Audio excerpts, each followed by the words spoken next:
షేర్లింగంపల్లి నియోజకవర్గం Alvin colony division Yellamma బండ పరిధిలోని కాజానగర్ కాలనీలో డ్రైనేజీ మరియు రోడ్లకు సంబంధించిన సమస్యలున్నాయని కాలనీ వాసులు డివిజన్ కార్పొరేటర్ దొడ్ల వెంకటేష్ గౌడ్ దృష్టికి తీసుకురాగా కార్పొరేటర్ జిహెచ్ఎంసీ అధికారులతో కలిసి కాలనీలో పాదయాత్ర చేసి సమస్యల్ని అడిగి తెలుసుకున్నారు.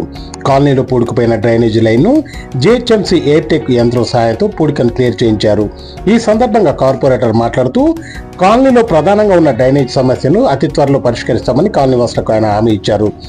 కాలనీలోని డ్రైనేజీ లైన్కు సంబంధించి అవసరమైన బడ్జెట్ను ఎస్టిమేషన్ వేసి ఇవ్వాలని సంబంధిత అధికారులను ఆయన ఆదేశించారు. కొన్ని చోట్ల పెండింగ్ లో ఉన్న సీసీ రోడ్లను కూడా నిర్మిస్తామని తెలియజేశారు.